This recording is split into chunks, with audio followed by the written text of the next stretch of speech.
comité. Le 27, on va avoir une date claire. Le soir le 5 mars, l'ISMENA organise l'Assemblée générale. Les jours à venir, on va vous donner le lieu et l'heure. Mais le 5 mars, qu'on a placé, c'est par rapport à le 27 février. Si le 27 février, on nous donne des réponses satisfaisantes, alors le 5 mars, on va faire juillet. C'est pour aller fêter l'avril. Mais si ce n'est pas ça, sachez que quand même chacun doit s'appeler. Si on se donne, on aura. Si on ne s'est pas donné, on n'aura pas. Déjà voilà, le 27, quand le comité s'est réuni, moi je dis c'est mutilatoire. Et ils ont vu qu'après ça, on a organisé l'âge, quand l'âge a pris, où la mobilisation était extraordinaire, exceptionnelle, du jamais vu. On donne encore on donne encore un autre délai. Parce qu'ils ont vu que toute leur mobilisation, on dit bon, le comité va encore se réunir le 28 février. 27 février. Donc quand ils vont se réunir, le 27 février, on va finir, on va vous donner des réponses. Donc camarades, moi personnellement, de là où je me situe, et ça, je ferai peser cette voie-là. Si le 27 il n'y a rien, on doit prendre nos responsabilités. Dans l'année, ça lui fait 2 400 000. Donc comme maintenant au niveau des professeurs de grade A3, les A3, eux ils ont 250 000 francs. Sur le trimestre, ça fait 750 000. Dans l'année, ça fait 3 millions. Et les professeurs de grade A4, eux, ils ont 300 000. Ce qui va faire 900 000 francs le trimestre. Et l'année, ça va faire 3 600 000. Et les professeurs de grade A5, 350 000. Les professeurs de grade A6 et A7, eux, ils ont 400 000. C'est tout ça rassemblé, calculé, qui fait 400 milliards. Donc, camarades, rassurez-vous, nous avons accepté ce montant-là, bien évidemment parce qu'on est conscient que l'éducation est un sacerdoce. Sinon, si ce n'était pas ça, c'est pas 150 000 francs qu'on allait demander.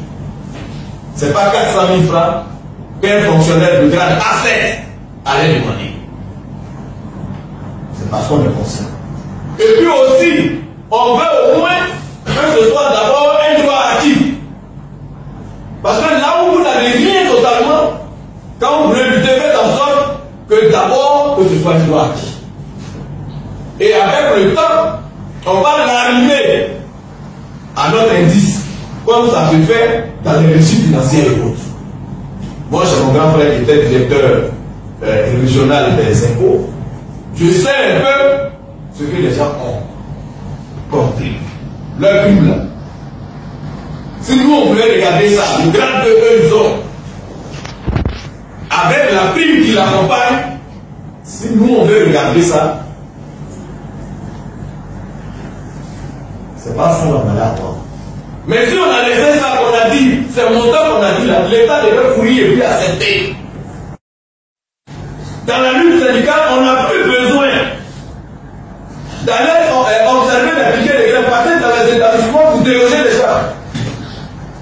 Chacun de nous doit comprendre la nécessité de la chose. Quand on lance le mouvement, chacun est suivi à la maison. Il vient à la personne.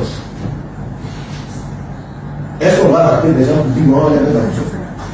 Ou bien on va attraper pour dire non, il y a une troupe ici, il y a une troupe alors, je dis non. À l'équité, parce que c'est ce que le statut général de la fonction publique recommande. Le nouveau statut que eux-mêmes ils ont signé dit qu'à diplôme égal, salaire égal, rémunération égale. Mais si nous on a laissé ça, c'est parce qu'on n'avait pas ça avant. Et on ne peut pas dire, bon, quand nous on n'a pas ça, fait comme ça, ils n'ont pas de pour eux. Non. C'est déjà un droit acquis pour eux. Nous, on doit lui chercher pour nous.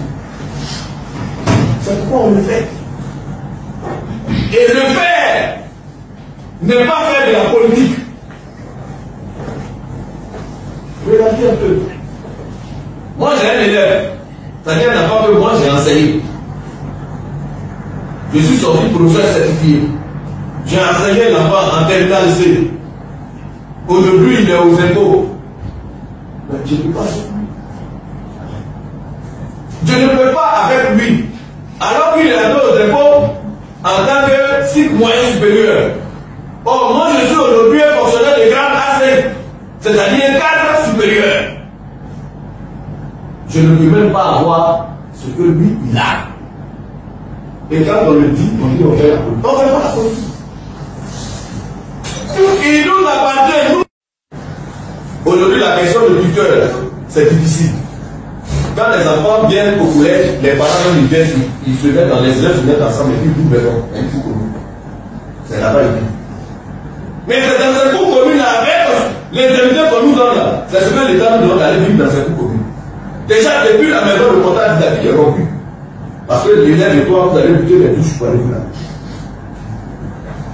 C'est ça qu'on ne veut pas. On a besoin aussi d'avoir un chez nous. Et pour le faire, il faut payer un terrain. Terrain aujourd'hui, même terrain villageois. Tu n'as rien de bousson de tous ces 5 millions.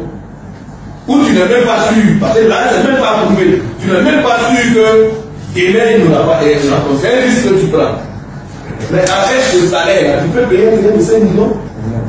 Tu vas faire comment? C'est les primes là que ceux qui ont les primes là, c'est ce qu'ils utilisent, les primes payent les terrains. Chaque 3 mois là, ils prennent, ça va verser. Et il vit avec son salaire au quotidien. Le jour où il a fini de payer sa maison, il est chez lui-même. En ce moment, il peut maintenant tout arrêter. Camarade, qui est donc la priorité pour ce gouvernement? Vous venez d'écouter ici encore ce message des enseignants qui sont clairs. Si les primes ne sont pas données, les manifestations seront lancées. La grève. Pourquoi Ouattara n'a pas de priorité pour qui que ce soit? Monsieur Dramane Ouattara, président de la République, vous-même vous savez et vous aimez vous taguer comme quelqu'un d'instruit. Quelqu'un qui a fait de longues études, qui a travaillé dans de grands endroits, qui a fait le FMI, vous aimez tout ça. Mais pour que tout ceci soit possible, pour que vous puissiez avoir ce CV que vous aimez tant vanter, il a d'abord fallu que vous alliez à l'école. Et s'il n'y avait pas des enseignants capables de vous, c'est-à-dire prodiguer un enseignement digne de ce nom, vous n'aurez jamais pu atteindre ce niveau, monsieur le président. Aujourd'hui, autour de vous, il y a des jeunes Ivoiriens qui veulent aussi aller à l'école. Mais ces enseignants ne font que gréver tout le temps parce que vous ne voulez pas les payer, vous ne voulez pas donner les primes. Donnez les primes. Ayez minimum la priorité pour quelques personnes en Côte d'Ivoire, mais quand on parle même de personnes, ce sont les enseignants qui sont les mieux placés. Il y a des enseignants, il y a des médecins. Le savoir et la santé, il faut en prendre soin. Comment vous pouvez négliger ceux qui donnent le savoir et ceux qui prennent soin des malades? C'est bien beau, vous ne vous soignez pas en Côte d'Ivoire. Quand vous avez besoin de vous soigner, vous prenez votre jet privé direction, partez en France. Vous vous soignez là-bas facilement, vous avez vos maisons, vous avez tout ce que vous voulez là-bas. Et en Côte d'Ivoire, vous laissez qui bat? Vous laissez ce peuple-là qui n'a pas les moyens que vous avez pour vous permettre ce genre de soins. Alors, ayez pitié de ce peuple. Ayez pitié de ce peuple qui ne demande qu'à avoir des mêmes traitements. Ayez pitié de ce peuple qui aujourd'hui est en toute souffrance et qui compte sur vous. Vous dites que ce peuple vous a élu. Vous dites que ce peuple vous a placé où vous êtes. Mais pourquoi maltraiter ce peuple? Pourquoi détester aussi ce peuple? Pourquoi abandonner ce peuple à son propre sort? C'est vous seul qui augmentez les denrées alimentaires. Ce peuple a du mal à manger aujourd'hui. 1 kilogramme de riz est devenu très cher, ça devient très compliqué.